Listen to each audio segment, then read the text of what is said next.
Pemirsa, faktanya orang utan masih harus berusaha hidup dan bertahan, bahkan dalam kondisi memprihatinkan di rimbanya sendiri di Kalimantan. Ribuan orang utan kehilangan habitat dan sumber makanan, tergerus aktivitas industri pertambangan, serta perkebunan. Berikut sekelumit potretnya.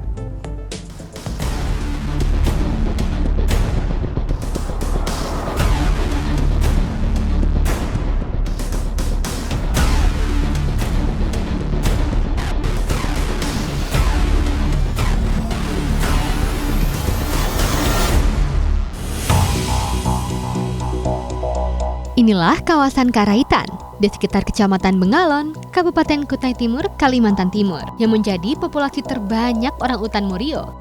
Landscape Karaitan adalah sebagian kecil dari tempat orang utan Morio hidup. Memiliki luas 600.000 hektar, lokasi ini menjadi rumah bagi ribuan orang utan. Meski menjadi populasi terpadat, orang utan Morio di landscape Karaitan justru terancam. Hutan terus tergerus akibat pembangunan infrastruktur, aktivitas industri pertambangan, serta perkebunan. Tak heran jika di kawasan yang disebut jalur Perdau, orang utan liar seringkali muncul di tepi jalan. Sebuah anomali kehidupan liar satwa endemik Kalimantan.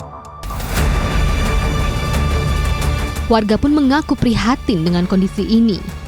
Hutan yang tersisa pun kini terancam perluasan kawasan tambang batu bara, perkebunan kelapa sawit, dan hutan tanaman industri.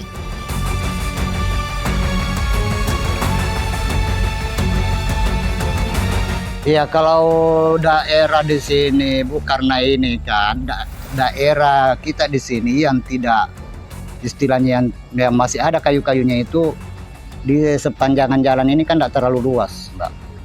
Paling sekitar 200 atau paling jauh sudah ada yang 500 meter. Jadi orang-orang hutan itu tempat makannya terutama sudah tidak ada. Jadi kadang-kadang dia mengharap makan itu dari orang lewat. Dia kadang-kadang rela duduk di pinggir jalan itu nunggu ada yang ngasih. Di Kecamatan Bengalon ini, kisah orang utan berjalan mencari makan adalah potret keseharian kehidupan satwa paling dilindungi ini.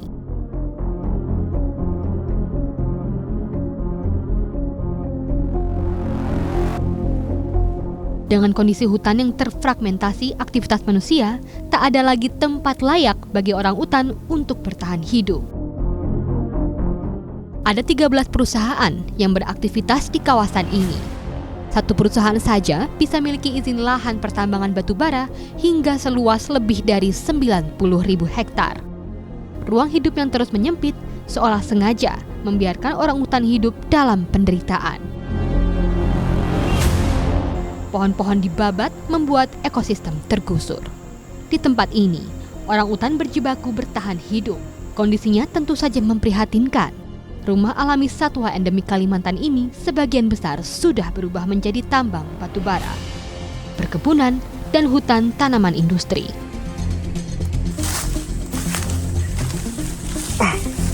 Seperti bayi mungil orang utan yang kami temukan ini. Kurus dan kekurangan makanan. Orang utan punya daya jelajah tinggi dalam mencari makan. Namun, daya jelajah itu nyaris binasa dengan menyisakan sedikit tempat untuk hidup. Universitas Mula Warman bahkan menyebut status landscape Karaitan masuk kategori merah. Kondisi habitat dengan jumlah orang utan terpadat di dalamnya dalam kondisi genting. Saya ini statusnya warna merah. Indikasinya apa? Makin mudah ketemu orang utan. Indikasi berikutnya apa? Pembukaan hutan di sana bisa dilihat dari citra, ya, pertambangannya luar biasa. Kemudian indikasi berikutnya bagaimana yang viral-viral banyak dari sana.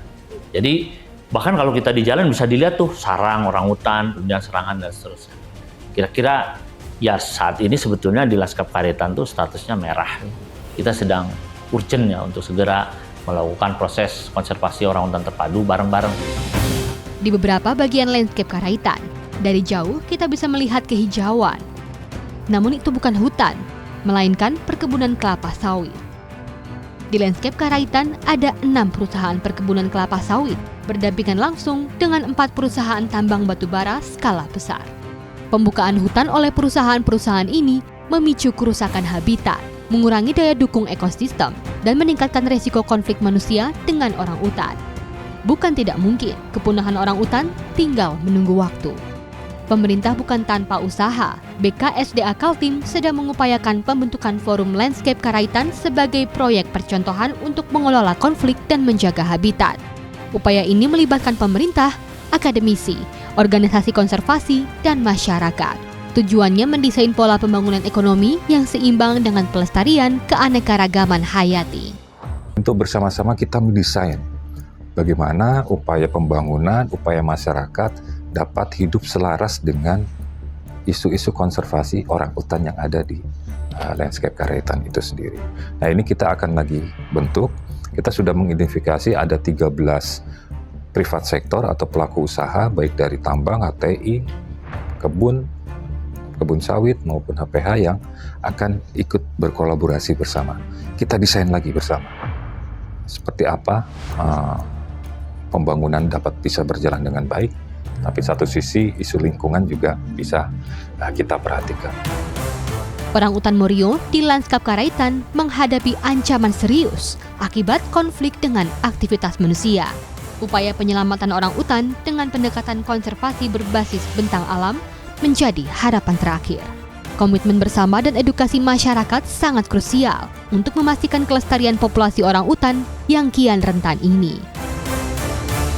Awaludin Jalil melaporkan.